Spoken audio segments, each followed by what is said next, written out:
Hai semua, selamat datang di channel Baca Saham. Pada video ini, kita akan bahas satu topik dengan judul Dividen saham ini 12%, fundamental bagus, valuasi menarik, PER 8 kali, ROE 16%, sales naik hingga 82%.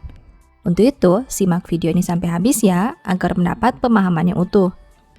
Ada satu perusahaan yang menarik banyak perhatian di tahun 2021. Perusahaan ini membagi dividen yang cukup besar dengan yield 12%. Tentu saja ini cukup menarik, mengingat banyak perusahaan yang dulunya membagi dividen besar, di tahun 2021 malah hanya bagi dividen dengan angka 3-5% saja.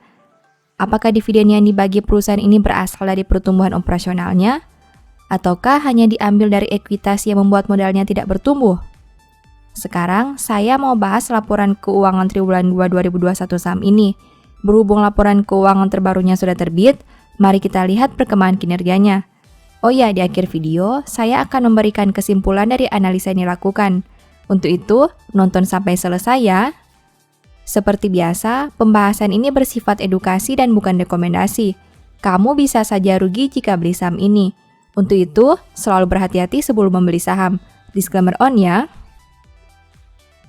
Hexindo Adi Perkasa berdiri tahun 1988. Artinya, saat video ini dibuat, Hexa berusia sekitar 33 tahun. Perusahaan ini sudah berdiri 33 tahun. Bisa dikatakan sudah cukup lama, tapi belum sebanding dengan perusahaan besar yang berdiri di atas 50 tahun. Tapi setidaknya, dalam 30 tahun ini, Hexa sudah melewati 3 kali krisis besar yang ada di Indonesia. Oke, mari kita bahas laporan keuangan terbaru saham ini. Pertama, aset. Hexa punya aset $266 juta di tahun 2021, sedangkan di tahun 2020 asetnya berjumlah $256 juta. Artinya aset perusahaan naik $10 juta atau 3,91% dalam satu tahun ini. Sekarang mari kita analisa lebih jauh. Dari total aset $266 juta, perusahaan punya persediaan sebanyak $110 juta. Artinya 41,35% aset perusahaan berada dalam bentuk persediaan. Jika dibandingkan tahun sebelumnya, pos ini naik $3 juta atau 2,80%. Selain persediaan, ada juga piutang usaha pihak ketiga. Dari total aset $266 juta, perusahaan punya piutang usaha pihak ketiga sebanyak $60 juta. Artinya, 22,56% aset perusahaan berada dalam bentuk piutang usaha pihak ketiga. Jika dibandingkan tahun sebelumnya, pos ini turun $9 juta atau 13,04%. Kedua, liabilitas. Hexa punya liabilitas $84 juta sampai triwulan 2 2021. Sedangkan di tahun 2020, liabilitasnya berjumlah $81 juta. Artinya, hutang perusahaan naik $3 juta atau 3,70% dalam satu tahun ini. Nah, dari total liabilitas $84 juta, perusahaan punya pihak berelasi sebanyak $39 juta. Artinya 46,43% hutang perusahaan berada dalam bentuk pihak berelasi. Jika dibandingkan tahun sebelumnya, pos ini naik $5 juta atau 14,71%. Selain pihak berelasi, ada juga beban akrual. Dari total liabilitas $84 juta, perusahaan punya beban akrual sebanyak $14 juta. Artinya 16,67% total hutang perusahaan berada dalam bentuk beban akrual. Jika dibandingkan tahun sebelumnya, pos ini turun $2 juta atau 12,50%. Ketiga, ekuitas. Hexa punya ekuitas $182 juta sampai triwulan 2 2021. Jika dibandingkan tahun sebelumnya dengan angka $174 juta, berarti ekuitas perusahaan naik $8 juta atau 4,60%. Dari total ekuitas $182 juta, perusahaan punya saldo laba belum ditentukan penggunaannya sebanyak $144 juta. Artinya 79,12% ekuitas perusahaan berada dalam bentuk saldo laba belum ditentukan penggunaannya. Jika dibandingkan tahun sebelumnya, pos ini naik $7 juta atau 5,11%. Keempat, pendapatan.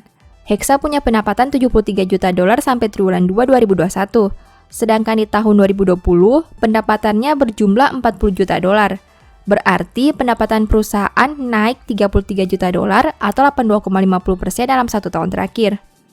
Kelima, biaya pokok pendapatan. Hexa punya biaya pokok penjualan sebanyak $54 juta. Sedangkan di tahun 2020, biayanya berjumlah $27 juta. Berarti biaya pokok pendapatan naik 27 juta dolar atau 100% dalam 1 tahun terakhir. Keenam, laba. Hexa mampu menghasilkan laba sebanyak 7,68 juta dolar. Jika dibandingkan tahun sebelumnya di angka 7,84 juta dolar, berarti laba perusahaan turun 0,16 juta dolar atau 2,04% dalam 1 tahun terakhir. Ketujuh, rasio keuangan. Hexa punya ROE 16,88% dengan NPM 10,41%. Sedangkan untuk sisi resiko, saham ini punya DER 46,44%.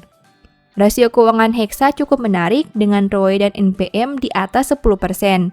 Selain itu, DER perusahaan masih di bawah 50%. Artinya, perusahaan ini cukup aman dari resiko kebangkrutan. Di sisi lain, mereka juga punya profitabilitas yang baik. Kedelapan, valuasi. Saham ini punya PER 8,02 kali dan PBV 1,36 kali. Perusahaan punya PER yang menarik dengan angka di bawah 10 kali. Namun untuk PBV sudah cukup tinggi dengan angka 1,36 kali. Di sini terlihat bahwa perusahaan punya EPS yang bertumbuh, tapi dari segi ekuitas tidak memperlihatkan kenaikan yang signifikan. Setelah melihat pembahasan tadi, ini beberapa kesimpulannya. Pertama, meski bukan komponen utama, total aset perusahaan naik karena saldo kas yang bertambah. Kedua, liabilitas naik karena hutang kepada pihak berelasi yang meningkat. Ketiga, ekuitas bertumbuh karena saldo laba yang belum ditentukan penggunaannya mengalami peningkatan. Keempat, pendapatan dan biaya naik luar biasa, tapi laba mengalami penurunan. Kenapa? Karena di periode ini tidak ada pendapatan ekstra untuk pos pendapatan lainnya. Kelima, rasio keuangan Hexa cukup menarik untuk dipertimbangkan. Keenam, valuasi perusahaan ini hanya menarik dari sisi PER, tapi PBV-nya sudah cukup tinggi. Demikian analisa singkat saham Hexa berdasarkan laporan keuangan triwulan 2 2021. Selalu ingat bahwa pembahasan ini hanya dari sudut pandang pribadi. Tidak ada jaminan pasti profit dan mungkin saja kamu bisa rugi jika beli saham ini. Demikian informasi pada video ini, semoga bisa memberi manfaat kepada kamu semua ya. Oh iya, saya mau menyampaikan bahwa sekarang Baca Saham punya 3 e-book tentang saham yang mungkin saja bisa berguna bagi kamu, yaitu Strategi Nabung Saham, Analysis Report, dan The Stock Market. Berikut perbedaan antara 3 e-book tersebut. E-book Strategi Nabung Saham berfokus pada pembahasan teknik, money management, dan semua hal yang berhubungan dengan nabung saham. Poin intinya bisa dilihat pada tampilan berikut ini. E-book Analysis Report berfokus pada hasil analisa fundamental 12 saham pilihan berdasarkan laporan keuangan terbaru. Poin intinya bisa dilihat pada tampilan berikut ini. E-book The Stock Market berfokus pada panduan bagaimana menganalisa fundamental suatu perusahaan dan money management yang baik. Poin intinya bisa dilihat pada tampilan berikut ini. Apabila kamu tertarik membeli salah satu dari 3 e-book tadi, silakan chat WA ke nomor yang tertera di layar ya. Ingat, hati-hati terhadap semua jenis penipuan yang mengatasnamakan Baca Saham. Baca Saham tidak pernah mengelola dana ataupun melakukan penjualan produk di luar Instagram, YouTube, dan Telegram resmi Baca Saham. Sebagai penutup, saya mau mengutip satu statement yang semoga bisa menjadi semangat bagi teman-teman. Perkataan yang menyenangkan adalah seperti sarang madu, manis bagi hati, dan obat bagi tulang-tulang. Thank you.